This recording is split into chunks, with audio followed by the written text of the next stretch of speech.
berdasarkan hisab hakiki wujud hilal yang dipedomani oleh Majelis Tarjih dan Tajdid Pimpinan Pusat Muhammadiyah. Hasilnya, awal puasa jatuh pada Kamis 23 Maret 2023. Assalamualaikum warahmatullahi wabarakatuh. Waalaikumsalam warahmatullahi wabarakatuh. Alhamdulillahirabbil alamin. Asyhadu an la ilaha illallah wa asyhadu anna Muhammadan abduhu wa rasuluh. Allahumma sholli ala Muhammad wa ala ali Muhammad. Dibacain berita, jumpa lagi bersama Bung Kameramen. Waduh, siap Bung Alfian. Kita udah mau puasa nih Bung Alfian. Nah Bung Alfian, ini ada berita dari Tempo.co Bung Alfian. Judulnya, Muhammadiyah tetapkan 1 Ramadan 1444 Hijriah jatuh pada 23 Maret 2023. Langsung aja Bung Alfian saya tanya. Di sebelum-sebelumnya saya pernah melihat di sosial media bahwa ada, ya nggak tahu ya itu videonya beneran apa enggak, tapi ada yang bilang kita yang penting beda sama Muhammadiyah. Nah ini gimana Bung Alfian melihat fenomena awal puasa lah, awal Idul Adha lah, Lebaran lah, sholat Idul Adha lah, yang Muhammadiyah sudah menentukan dengan perhitungannya, tapi ada mungkin ya, ada oknum-oknum atau pihak tertentu yang nggak pengen sama dengan Muhammadiyah, Bung Alfian. Silakan. Ada satu adagium yang sederhana. Kita boleh berbeda pendapat dengan satu persoalan atau beberapa persoalan, tapi punya argumen. Betul. Jangan perbedaan tersebut dikedepankan dengan sentimen. Nah, cakep. Ya kan? Argumen itu penting untuk menjelaskan kenapa-kenapanya. Kalau sentimen, ente kagak mau ngerti. Yang penting gua bener, lu salah. Ini nggak gitu. Nah, jadi untuk yang pertama ini saya pikir sudah sangat berulang dan teruji bahwa kebetulan untuk Ramadan 1444 Hijriah tahun ini, teman-teman dari Persis, Persatuan Islam, dan Muhammadiyah itu sama. Oh, sama ya? Sama masuk Ramadannya, sama Idul Fitrinya. Nah, agak beda Idul Adha. Mungkin nanti jadi hal yang bisa dijadikan cerita menarik. Mereka berbeda tapi ada argumen. Ya, Bung Alfian, betul yang Bung Alfian sampaikan bahwa memang tidak ada masalah misalkan kita berbeda karena dengan ilmu atau dengan perhitungan yang ternyata hasilnya memang beda, itu silakan saja.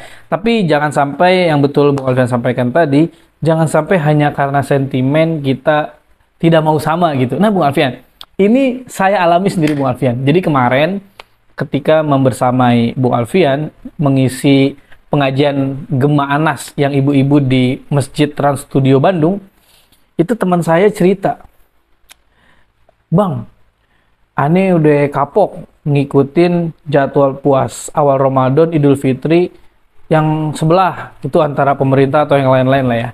Ngikutin Muhammadiyah aja lah.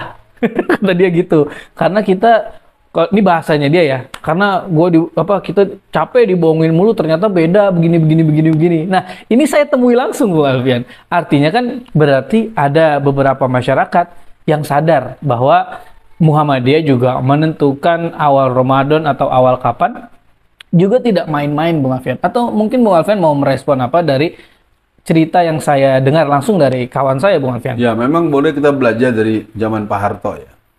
Zaman Pak Harto itu boleh didengar hampir tidak pernah terjadi pengumuman yang berbeda pendapat terlalu tegas dan ekstrim. Oh. Jadi para pihak-pihak yang berbeda pendapat itu, mereka diberikan kesempatan untuk berdebat di ruang rapat tertutup untuk menjelaskan dengan argumen bukan dengan sentimen. Nah itu menarik buat Bung Kameramen.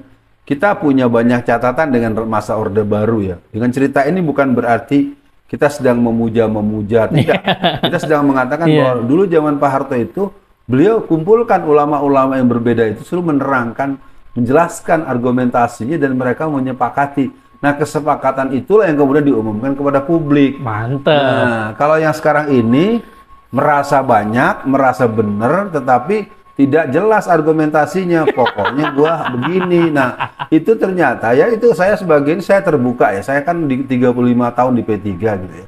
Jadi pandangan-pandangan tersebut itu saya dengar langsung, bukan gosip. Saya dengar namanya, saya kumpul-kumpul, saya bilang kok berpendapat bukan berdasarkan dasar-dasar keilmuan, bukan dasar-dasar literasi, bukan dasar-dasar teknik-teknik secara ilmu falak, ilmu alam, ilmu bumi dan antariksa. Itu kan sebetulnya yang begitu-gitu tuh bisa bisa didudukkan, betul tadi kata Bung Kameramen, kalau mau secara keilmuan. Makanya dengan adanya penayangan dibacain berita kali ini, ya buat masyarakat silakan.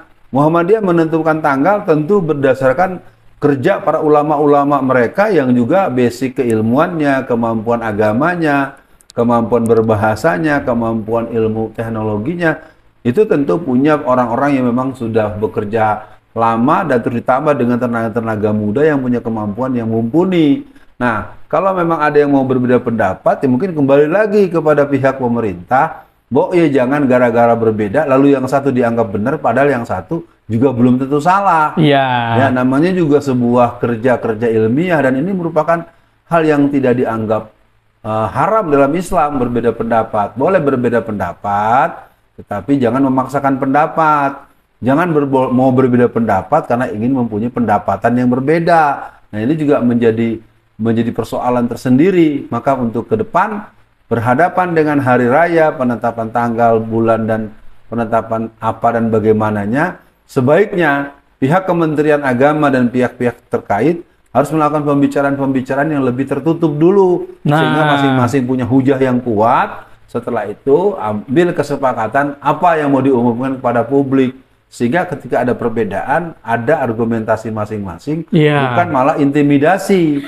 Karena orang-orang saya lihat di masyarakat kalau berbeda sedikit seolah-olah anti pemerintah. Nah, gitu. itu Bu Alfian. Tidak usah begitu, udah berbeda ya sudah, yang jelas ini ada dasarnya. Nah, tinggal yang di bawah. Kalau saya sebagai orang yang dibesarkan dalam budaya Muhammadiyah dan juga angkatan budaya Muhammadiyah, saya memaklumi saja kalau mau berbeda. Tapi secara logika, secara tingkat keikutsertaan, ya saya harus taat dengan apa yang dihasilkan oleh keputusan tarjih daripada pihak Muhammadiyah.